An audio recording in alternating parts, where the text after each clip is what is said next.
And so when we come to recognize the being, we find the being in the silence beyond the mind.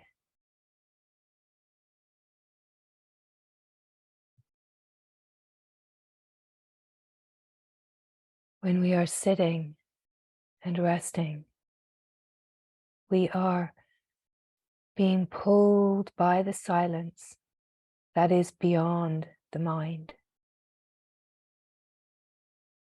And it is not a doing in any way. We do not need anything to know the being. We do not need any objects. We do not need techniques. We do not need effort. The being is the effortless silence beyond the mind. If there is any sense of wanting anything, if there is any sense of needing a certain situation imagined to be the being, then that is the mind. The mind is the moving, changing, and the being is the silent, still presence. Sometimes the question can come, well, I don't know if I'm in the mind or the being. You're in the mind. If there's a question, that's the mind, right?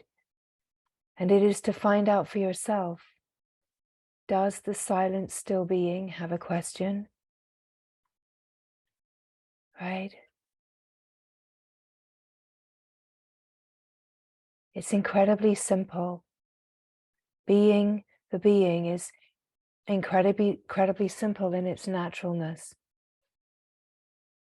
What is hard is that the mind is trying to find something that it cannot find, because what it is looking for is beyond the mind, before the mind, right? When the mind actually realizes that what it is looking for is beyond its limits, it actually brings a certain kind of relaxation to the mind and its striving and efforting. Because when the mind that can understand within a limited context can understand within its limited context that what is being sought is beyond the limited context. It's outside of the boundaries of understanding. Then the mind can actually just give up and let go. Because the mind actually has no purpose in this unfolding. We could say that the mind is the obscuration to knowing the simplicity of being, and yet the simplicity of being is always here. Now, the incredible grace is that every day is filled with moments that are openings. But the mind tends to see these openings and these profound possibilities of glimpsing the infinite naturalness of the being. The mind sees these moments as empty, as vacant, and the mind immediately just tries to fill it with something else. Maybe the mind says, well, that's boring. The mind says, oh, nothing going on. What can I do now? But that is exactly the moment where the distraction away from the silence that is calling you, the self calling itself from the deep silence beyond the mind. So in a moment of pause between thoughts, between breaths, between words, between doings, in the pause, in the empty vacancy, it is just to recognize that this is the stillness. This is the silence of being. The learned habit is to attempt to fill it with something. But to know the being is to not fill the empty moments with more things, but to relish the call of the silence, the call of the being calling itself into the simplicity of being. But so too, it does not mean that we say, okay, cancel everything and just be here, because the chances are that you'll be here thinking about whatever the mind is thinking about. You do not need a particular environment. You do not need a technique. You do not need anything to be the being. The being is before all of that. Even when sitting, meditation is not being. Meditation is a means to come to a depth of presence so that we can go beyond the meditator, go beyond the idea of someone doing something. And so too, if there is an efforting with meditation, an efforting with practice, if there is a sense of, if I don't meditate, I'll be missing something, it's just a sign that it's a habit. Being the being is here as the silent background to the whole play of the mind's meanderings all the time, all the time. All the time, the timeless being is just here, simply being in the ever-present now. Not of time, not of space, locationless, infinite, boundless being is here, ever-present now. Never a doing, never an understanding, never something that you can choose to use a technique to get to. But it is important to recognize as the awareness when the opening to just simply being is here, and to be able to feel the grace of such a vacant, empty moment. And that if the stillness, the silence of simply being can be recognized, then so too will you feel the pull into the simple freedom of the natural being, the natural self.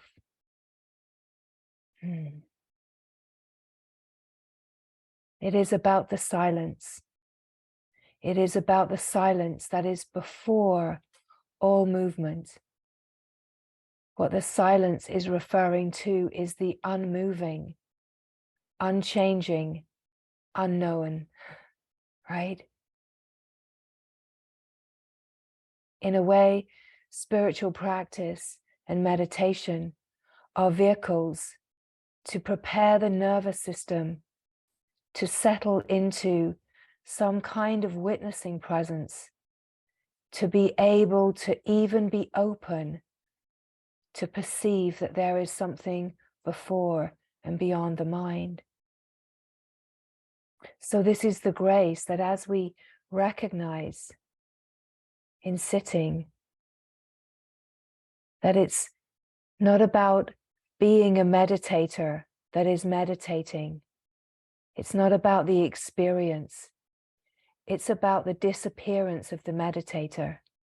It's about the disappearance of someone into silence, into the silence of being.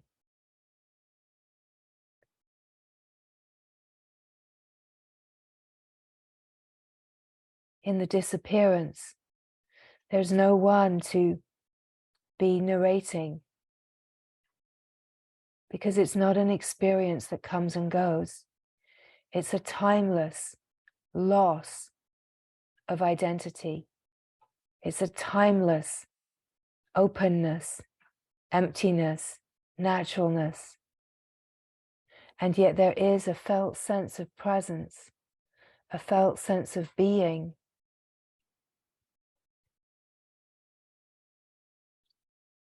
But this is not for the mind to understand. Because if the mind starts saying, well, is this it? Is this it? It's not it. It's that simple, right?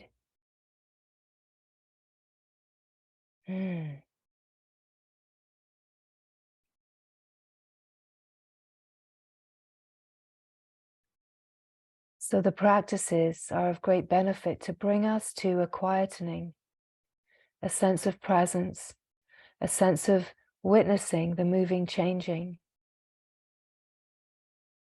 bringing us to a sense of being in order to be taken deeper into the remembering of being the transcendent field.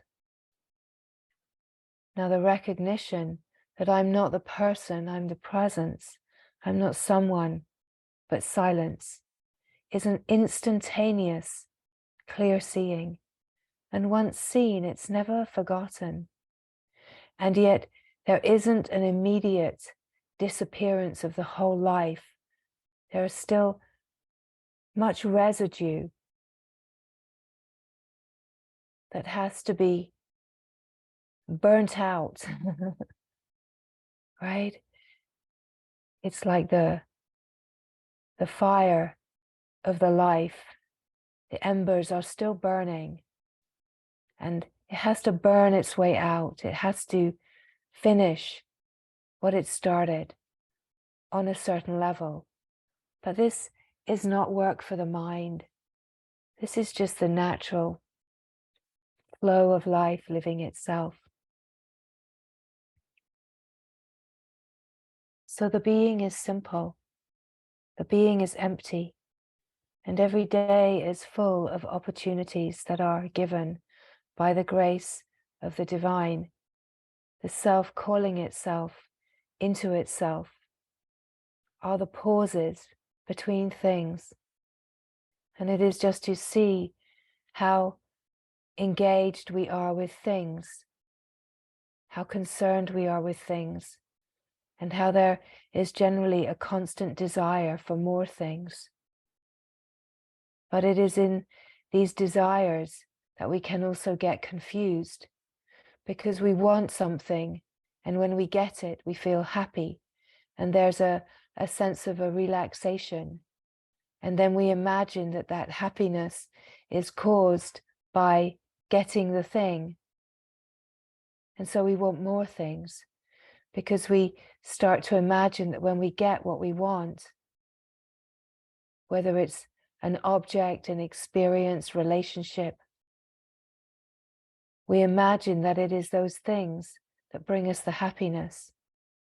But actually the happiness is an empty moment, a moment where there is no desire, a moment where there's not an anticipation of getting the next thing, because you just got something. And so that relaxation is like an exhale, and you feel happy. You think it's because of the thing, but you're happy because just for a moment, you're not looking for something else. You're not seeking for something else. The happiness is the true nature that is always here, but recognized in the relaxation. So when we can see this mechanism to be constantly seeking and searching for more, we start to realize that it's not about the things. It's about the moments of empty, desireless being. That is where true happiness is, right here in this moment, wanting nothing, needing nothing, not imagining that this moment needs to be any other way than the way that it is. Whatever is here. And this openness also brings a sense of being able to feel. Sometimes the emptiness brings feelings that we don't want to feel. And so the habit is to quickly distract away, quickly check your phone, eat something, call someone, get on the internet, right? Quick, do something. Just don't feel what is here right now. Don't feel the emptiness. Fill this space with something. It's like the ego sense cries, do not let me be empty.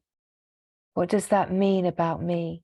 If I am empty, if I have nothing, it means you are free and that you are just not recognizing it because the mind story is being believed over the deep, profound emptiness, the uncomplicated, simple quietness of being, that we are so habituated and addicted to chaos, drama, busyness, story, gossip, and all the things that fill the mind with more juice and dull out truly being. When we realize what the natural mechanism of protection is and how it has been learned, we start to illuminate it as the aware presence, as the witnessing presence that can see how this mechanism is a perpetual loop of dulling, numbing.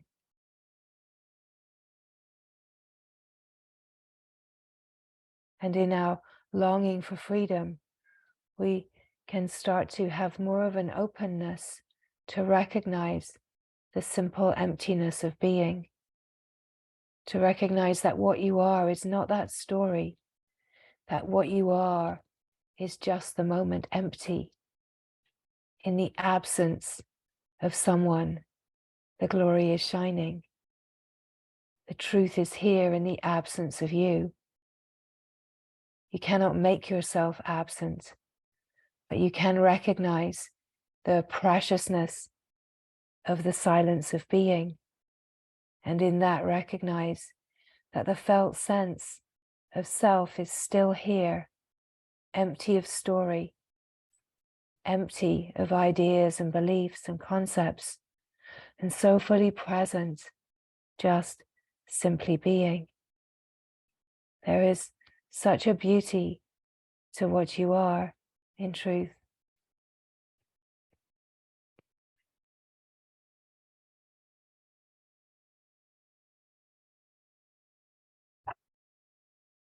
Mind can say, well, I like the things, I like the life. Okay, then there's not a readiness for freedom, and that's okay. It doesn't matter. It's not, there's no need to battle with anything, because that battle is only in your mind. No one is asking anything of you. The invitation is so pure, so open. The grace, the glory already knows itself. It already knows that you are that. The invitation is to recognize that suffering is in a certain way optional, because any kind of suffering means that there is resistance to the moment, and it can be a big suffering or it can be just subtle resistances.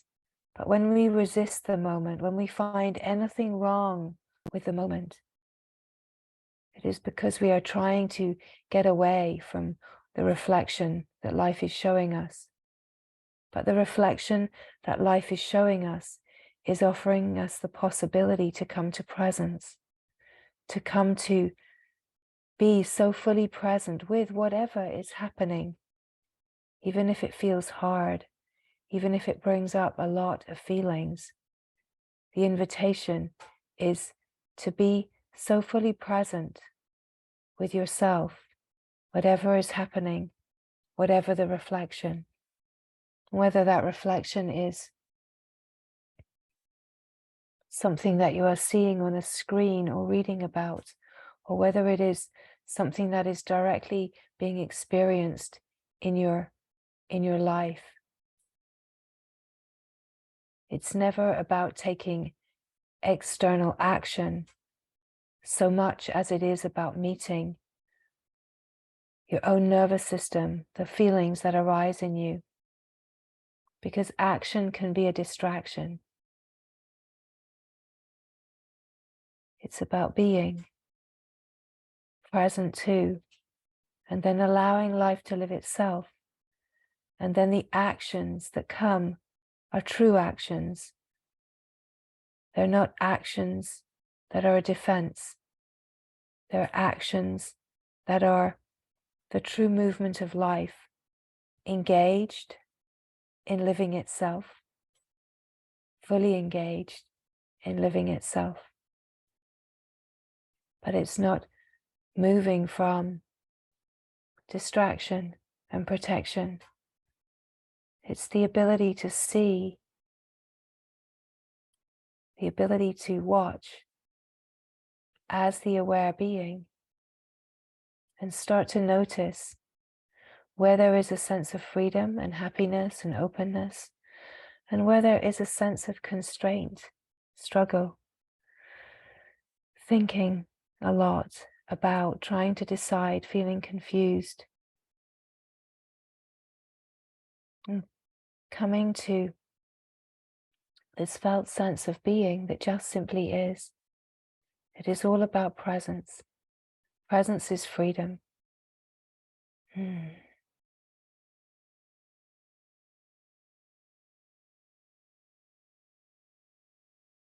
is to see that we have become so distracted with objects and experiences, that we have so deeply forgotten what is the true essence nature. And we are missing all of the great opportunities to remember. We could even say that humanity is a distortion in consciousness. The whole of humanity right now, the collective consciousness is a distortion in consciousness that's trying to free itself.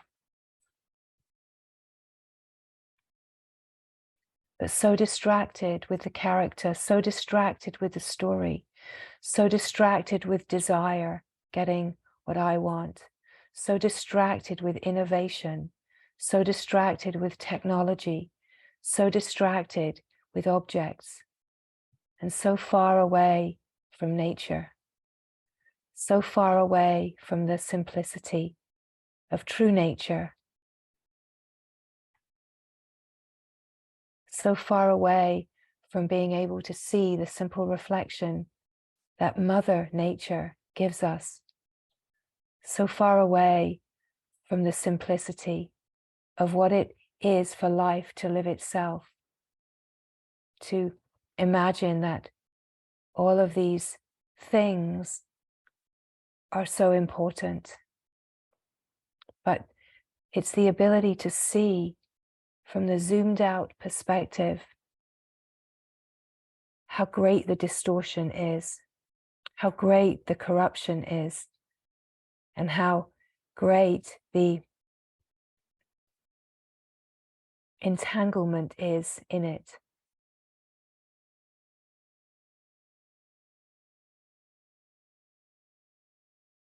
So as these words come, just to notice what feelings does that bring forward? Does it bring a sense of recognition? Does it bring a sense within that says, yes, I can see that? Does it bring a sense of shame or guilt? Of course, just more distraction in the shame and guilt.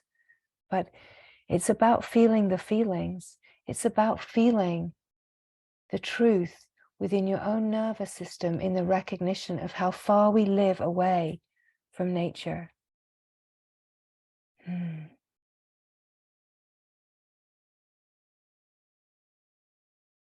There is absolutely no benefit to making another story about it. It is all about the grace of being able to recognize, to see, and to feel the freedom in the moment, the grace of what we are in truth.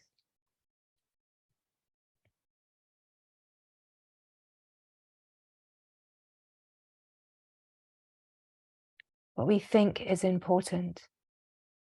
Are we able to be so present and just notice, what do we think is important? What is important to you?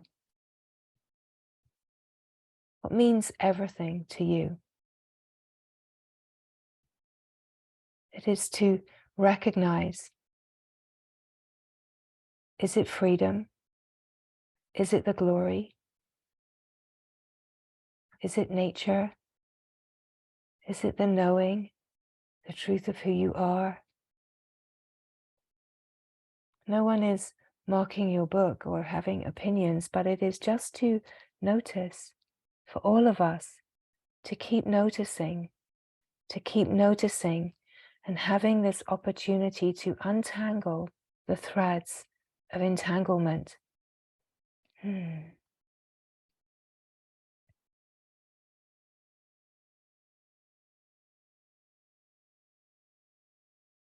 We are constantly being invited.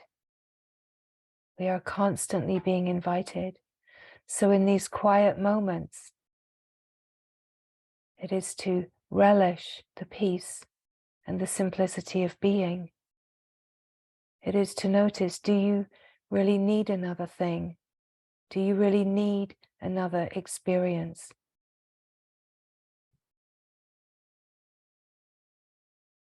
Do you need all of those things that are purchased, that are just part of buying into the great conspiracy of consumerism, filling the precious digestive system with the garbage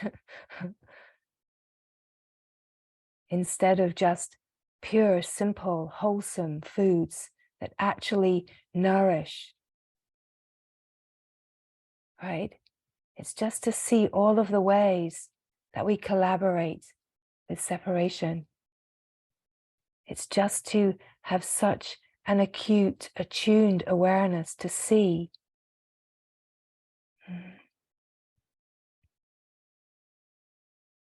we are not going to be affected on the surface because the delusion of the collective is so deep that we're all tangled in. But the more that we come to the being, we have this bright shining light of awareness as our true nature. And it is this possibility to live this truth and to deepen in, to collaborate with true nature, with Mother Nature, on every level where we illuminate distortion. It's not to be taking the podium and spreading the word. It's about living it. And yes, there might be opportunities to share, but first of all, it's to live it. It's to embody it. And to have such an acute awareness through being awareness, recognizing that you are awareness, that life starts to simplify. That life starts to simplify.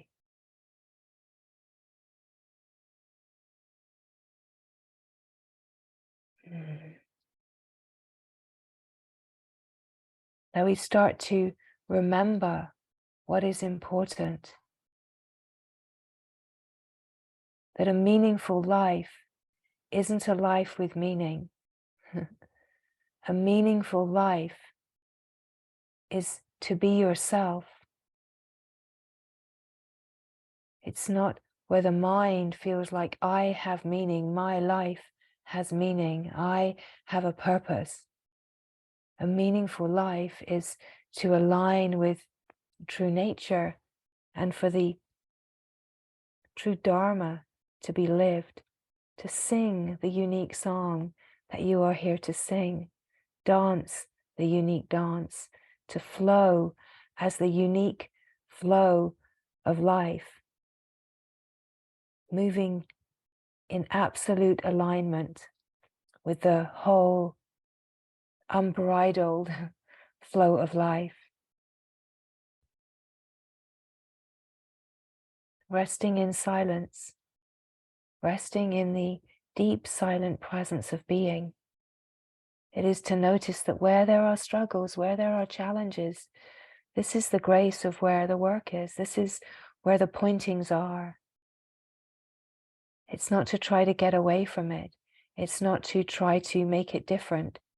It's to actually face what life is offering. To recognize that all of life is offering this opportunity to know the true nature.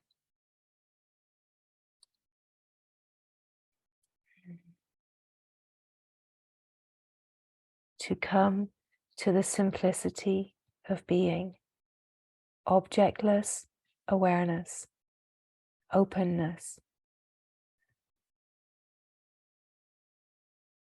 And so this distortion that humanity is, humanity in the collective mind is so concerned with the idea of making a better humanity. But humanity, as it is, it's not evolving into a better humanity. It's evolving into divinity.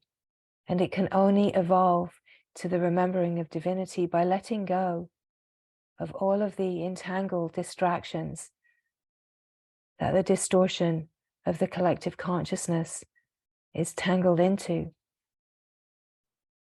And of course, this is mirrored, we could say, with the sense of macro and micro. And so our own unfolding is where the change happens. But in order for change to happen, we have to be willing for change to happen, right? We want change, and yet we resist change. We want things to be different, and yet we resist when life brings in the possibility to move things around. We have to be open, and that openness is the natural surrender. It is the surrendered life. It is thy will be done, not my will be done. And when we let go of my will into thy will, life can live itself. But of course, we do not just press a button and it all changes. Wouldn't that be lovely? The process of unfolding, is the process of being humbled, of purification, of clear seeing, of untangling. And it has, of course, a divine purpose. It brings clearer seeing. It brings an understanding of how the mechanism works. It brings a clarity of what we are truly longing for and where we are pulled to align. It brings a greater clarity of where we really feel and recognize peace and happiness and joy, and what is caused through more objects and more experience. And the great humbling too brings a sense of compassion, great compassion, boundless compassion for the struggle, for the frailty and vulnerability of humanity, as generally there's a scrambling to try to hold the power and push that power around by exerting. When you can just rest and see it, you realize that it cannot touch you, that fear begets fear. And when you rest as the openness of love, you know that none of that distorted, corrupted consciousness can actually touch you in truth, that your protection, your freedom is in the presence of now.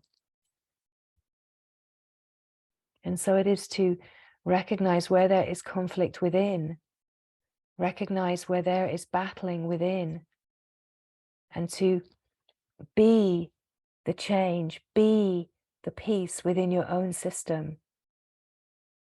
Settle out your own nervous system into the peace of being. Because as you settle out those ripples and distortions in consciousness that you are assigned to work with, as there is a transmuting suffering and stress and resistance to the flow of life, which is the flow of bliss in truth, then these ripples, they reverberate out into the collective. And this supports the purification of the distortions that play in the collective consciousness.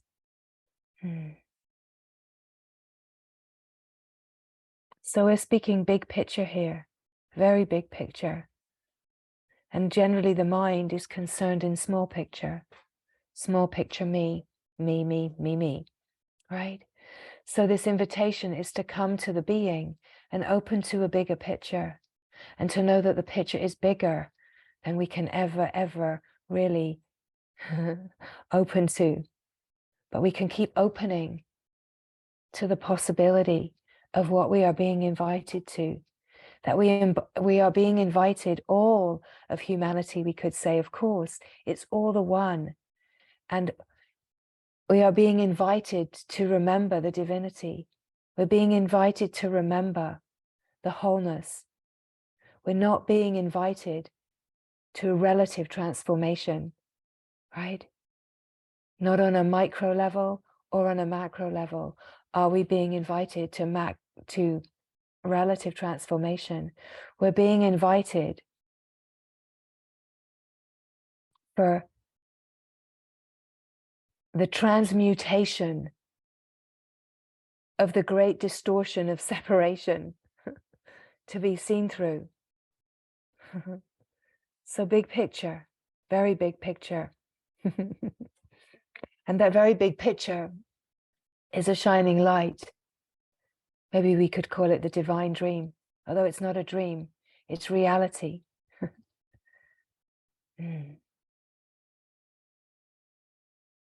That we can say things like, we're bringing reality to the surface of life. We're bringing divinity to the surface of life. We're bringing it through our lived experience. But nothing is as it seems. Nothing is as it seems. Be open, be surrendered and ready to see more clearly than the picture of the surface of life can be imagined. Because to bring this to the surface of life isn't to bring it into the collective per se. To be the change isn't to be kind of walking the streets. It doesn't matter. It's about shining the light. It doesn't matter whether you are in a cave, living in the forest, or whether you're living in a city. You can be living this truth and shining. You don't have to say a word to anyone, because the lived experience is what's changing, transmuting the distortions and corruptions in consciousness.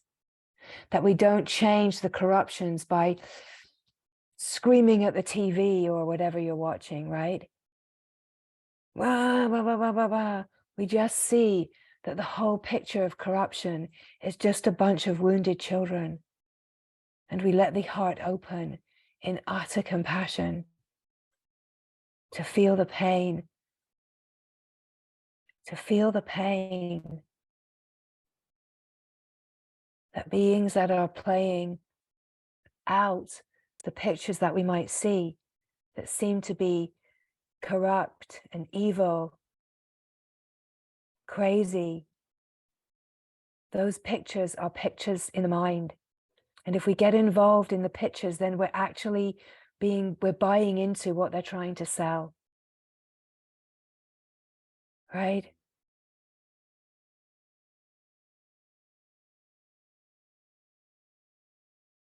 And it's to be so fine-tuned that you can see that the conspiracy is only in your own mind if you are buying the stories that you are seeing and not transmuting. Right? If you're engaging on the level of data, if you're engaging on that level talking about it, gossiping about it, politics, religion. You're engaging on the level of data. You're engaging on the level of mind. You can't change the mind, but you can change the consciousness by changing your own consciousness and not buying into the fear. The conspiracy is your own mind. The conspiracy is where your mind is buying into the fear, right? So feel the feelings, meet it all, come to the love, the being, the openness, the freedom, and don't engage. Don't engage. If you have to, and it comes in to your field, then there's a certain grace because it's there for you to meet the feelings.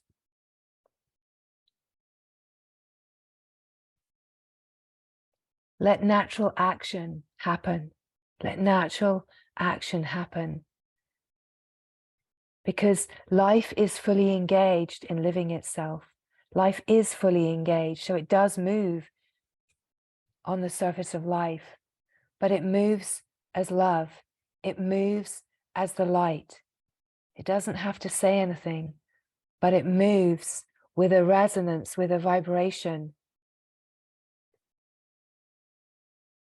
that can touch and transmute.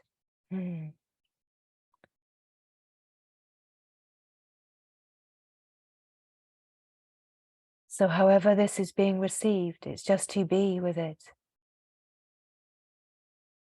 Each being will receive it differently according to the consciousness and the nervous system. The picture that is being shared is very, very wide. And as always, it's about the resonance. It's always about the resonance, what is being noticed. But to be a warrior is to rest in the being, to live as a wide open heart. It's not that there is not compassion.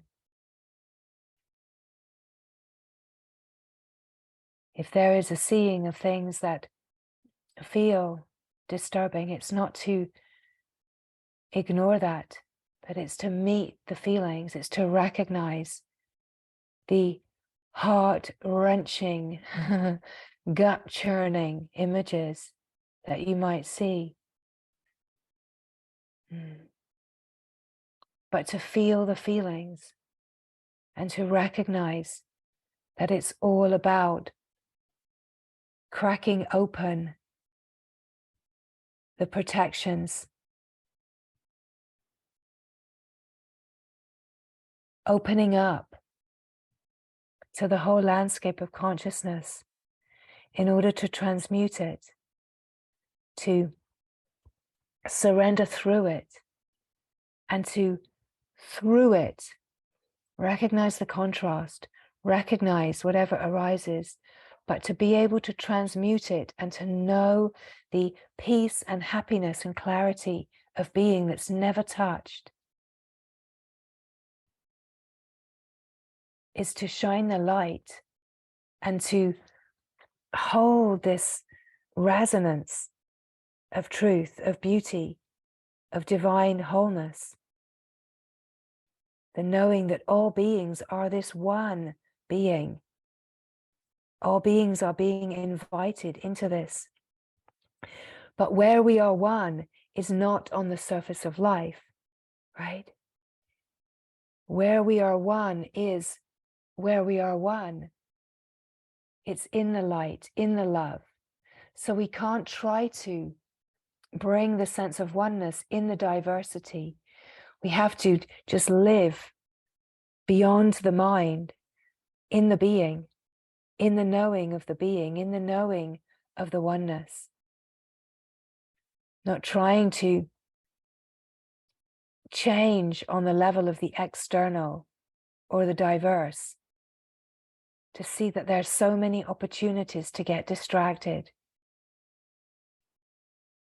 but to keep coming to the being and to keep taking in this resonance of truth of who you are more and more deeply. That once you know the being, you know the being. This part is simple, but to live it, to really come to recognize a meaningful life is to live as the compassion, to live as the love, in divine wholeness, in a wide open heart. And yes, action may be taken to help and support companions that are challenged and struggling, to love with such a depth of presence, but not trying to fix, not trying to change the experience, not trying to hope for, right? Again, it's to catch the mind where it wants things to be different. We could say that maybe the hope or the wish or the wanting things to be different could rest in the sense, may all beings know true nature, may all beings be free. May we wish for self-knowledge, freedom and love to be known in every heart. May we wish that all beings know that the true nature is divine wholeness, that the glory is shining in the heart of all beings, however dark the life may feel. And that may every move that we make be an offering to support the whole, to evolve into its most profound and shining, glorious remembering of itself. May the fruit of our own blossoming be the feast for the collective to transmute and know this truth.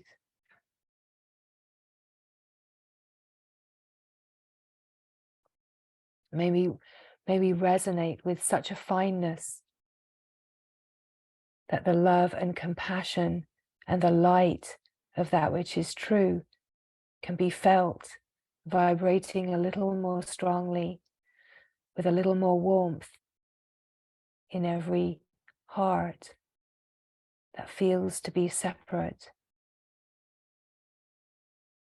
May the prayer be that any and every being that feels to be separate from the whole can remember this wholeness and see that the light is shining in them. Can we bow to the presence that all beings have access to? Right? That we're not trying to change the story, but we're recognizing that a meaningful life is this life that is surrendered into the flow, into the knowing that everything is conspiring for the freedom of all beings.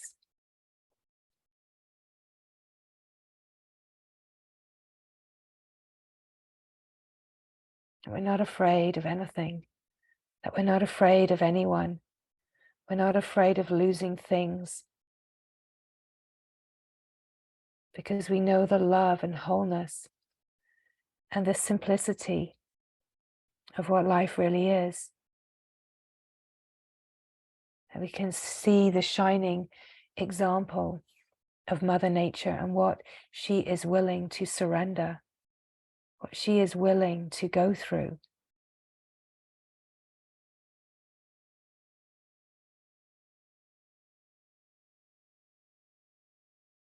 In order for all beings to be free.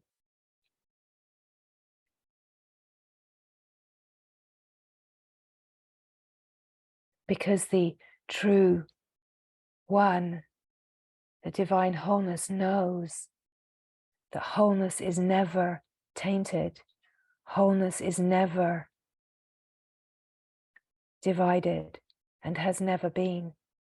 And so our knowing and, let's say, collaborating, conspiring with this knowing in our heart of the one and shining in our belonging, in our knowing, is the greatest service to all beings.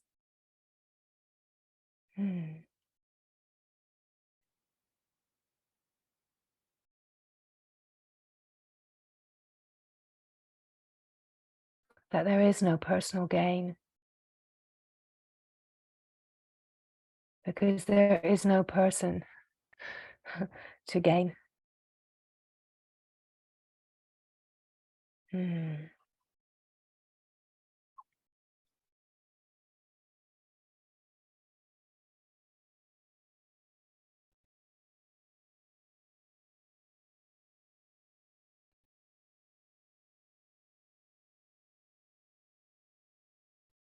That within the collective consciousness there is such a shaking up, because in order for change, purification, and humbling to happen, there has to be a shaking up.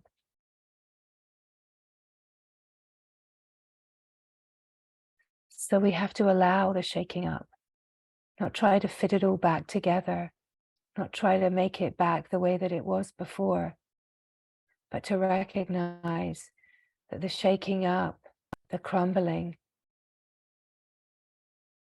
is actually the grace of freedom coming in.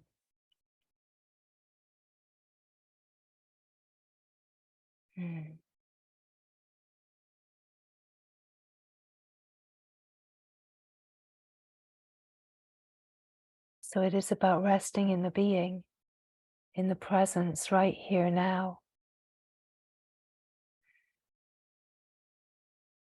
Remembering the felt sense of presence is this felt sense of freedom and openness.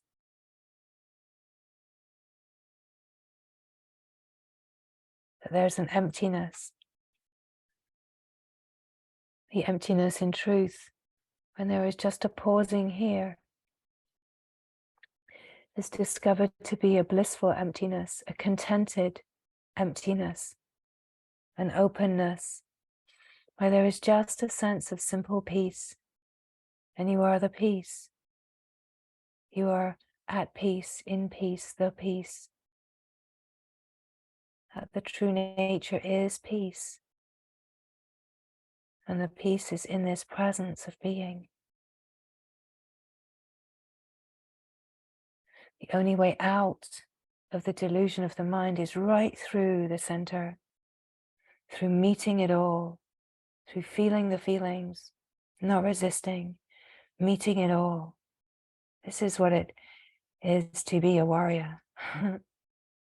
It's to just stay still, or stay still, right in the center of whatever life is offering. Not to be looking for change for me, but to recognize that you're not the one that you think you are, but you're the big, wide open, infinite space that it's all happening in. And that the big, wide open, infinite space is not touched by anything. The screen is not damaged or distorted by the images that shine upon it.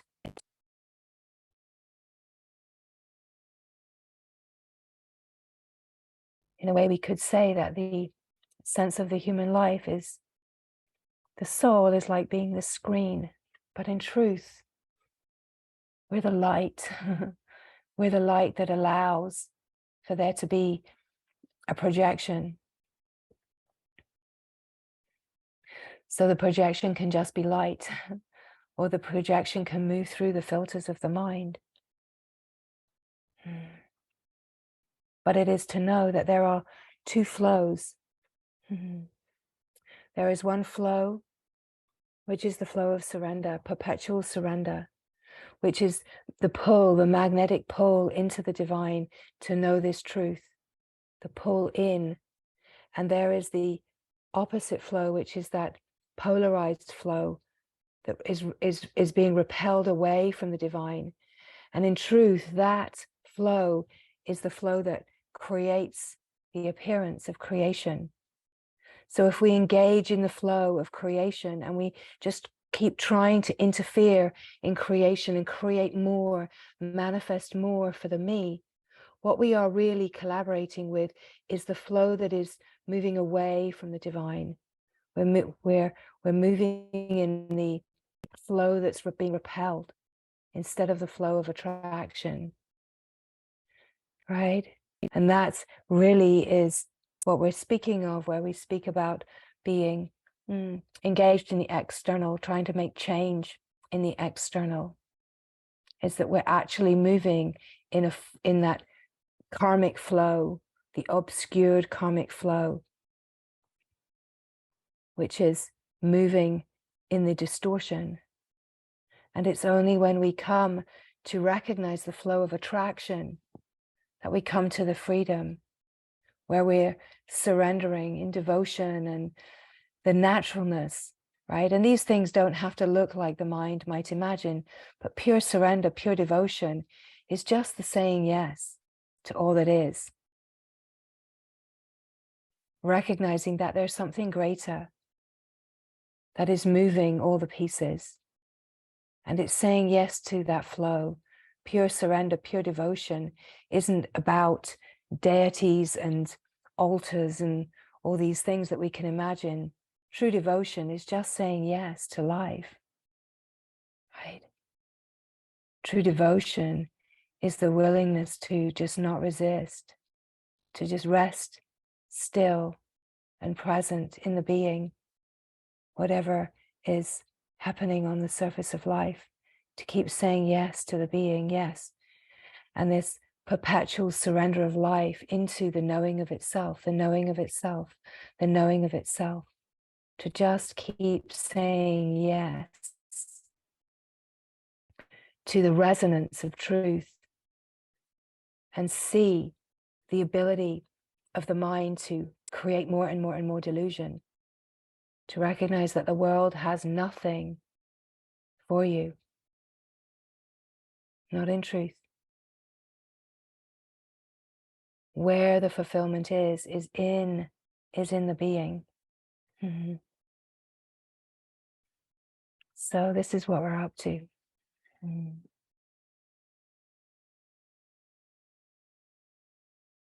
Just resting here, recognizing that the moments of emptiness, the moments between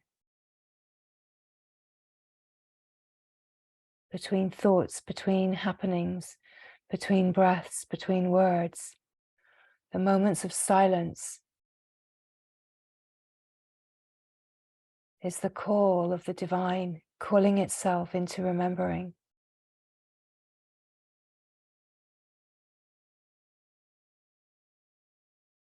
The non-doing, choiceless being that knows nothing. There is nothing to know, nothing to understand. And it's not about being something or someone. It's about just simply being.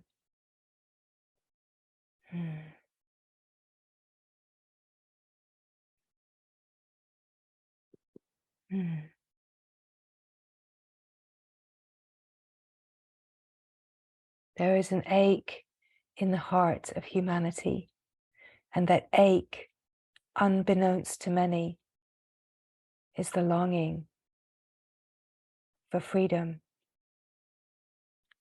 And the longing for freedom is essentially freedom from mind, freedom from the mind, freedom from the delusion, freedom from the insanity of the mind. And the longing for that freedom from mind brings us to the remembering of wholeness, the remembering of the unified field of oneness, which is love, which is peace,